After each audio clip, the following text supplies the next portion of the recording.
In our practice, we do some really unique things that are kind of a little bit different than the mainstream medical practice, which the tests that they do are very good. Sometimes people need to dive a little bit deeper if they don't get their questions answers or their problems solved.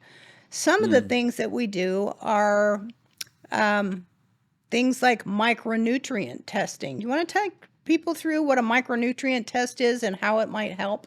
Yeah, so just backing up a little bit, like conventional medicine today is they're trying to answer the questions, what's wrong with me? So their tests are going to answer the question, do I have this or do I have that? Yes or no questions. And then, of course, it's a medication. Yeah. Functional medicine is really looking for why do I have those things? Therefore, how can I correct it upstream so I don't have those things, right? Tests like a micronutrient test are different from tests that you find in conventional medicine. Micronutrient actually looks inside of the blood, inside of specific T lymphocytes, which are those are white blood cells, right? So the blood has red blood cells and white blood cells and some other things, but the white blood cells are extracted from the blood, and we look inside of those white blood cells to see what nutrients are there. Now, that's a whole different question than what is floating in the blood. This is looking at what's inside the cell within the blood. So this has already got inside the body's cells. And so why is that important? It's because we eat things, we take things. The supplement industry today is $152 billion. $152 billion That's a of lot. people taking. I don't even know how many zeros that is, but Yeah, that's a that's like few. a bunch of zeros. But most of that stuff is not even absorbed because we think we can take all these things and just because we put them in our mouth, that means they get down to our cell level. But that's just Not not true. always. The best way to know if you got something at cell level is to ask that question. Is to test. And that question is through micronutrient testing. So people should be doing that if it helps you streamline supplements a lot of times. It helps you streamline your nutrition a lot of times too. That's right. Test, don't guess. There's another test that we use that's really, really helped a lot of people. When I started medical school or went through medical school, we were always taught that, food doesn't really matter. Yep. What you eat, it doesn't matter. As I've gone through 20 years of practice now, I find out that food really does matter. People sometimes have sensitivities or allergies to spinach, or they have Mm-hmm. sensitivities or allergies to asparagus. And we have a really cool dietary antigen Yep. test that tests 88 specific allergens or the things people are most likely to be sensitive to. Can you talk about that one a little bit? Yep. So that one is we take the top 88 foods that we consume in America on average, and it runs them against your system, and it determines what your immune system does with that. And it's going to label that food nothing, an allergy, and a sensitivity, or either or both. And it's actually going to also determine the inflammatory load of that.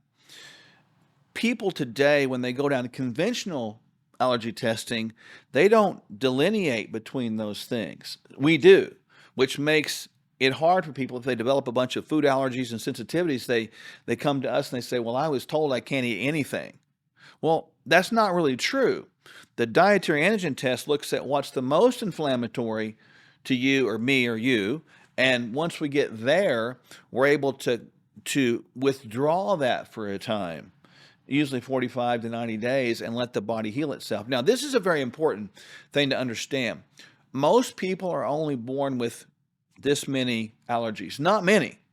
We develop them over time because of frequency of consumption or frequency of consumption of poor foods that create inflammation in the gut, which is a simple process that leads to leaky gut. And we'll get into that other time. But the bottom line is that inflammation in the gut creates a scenario where we get all these sensitivities. And I've heard people say as recently as 2 weeks ago, I'm allergic to vegetables. I'm like, what? No, you're not. How Well, does that happen? I eat vegetables and I get sick. Well, okay, there's other things going on because God didn't make people allergic to his creation. That's stupid, right? But what does happen is we used to be hunter-gatherers, and like artichoke or avocado or the peppers, those weren't available all the time. But today they are. You could eat that every day. You realize that? Every Every day. single day, in season or out of season. That is not our evolutionary process, right? And because of that, we get all these sensitivities created. So that's why that test, dietary antigen, is so amazing. So if people are out there struggling with food responsiveness and leaky gut and autoimmune conditions, that's a great test to do. Also, a lot of times people come in, they've got IBS, gas, bloating, esophageal reflux. Yeah, They instead of taking a pill, we look at stool testing to we do. perhaps see what else is there. What is the enzyme deficiency from the pancreas? We can see that through stool. We can see, are there bacteria that shouldn't be there? Is the gut microbiome balanced? Does it have the right amount of flora that's there? Are there any parasites or worms or things that people have picked up through travel that are causing some of these systemic symptoms? So, moving into some specialty testing Yeah. sometimes is a really great way to give people the pathway to navigate and not just guess or label themselves with some sort of syndrome or disease and take a medication for something that's actually really there and needs to be treated. Yeah, with stool testing, this is a great conversation because, like, with you think about this from conventional medicine, they're asking, do I have that bacteria? And the way we do stool testing, for example, is we're looking for a bunch of different things. So it gives you a broad sense of information.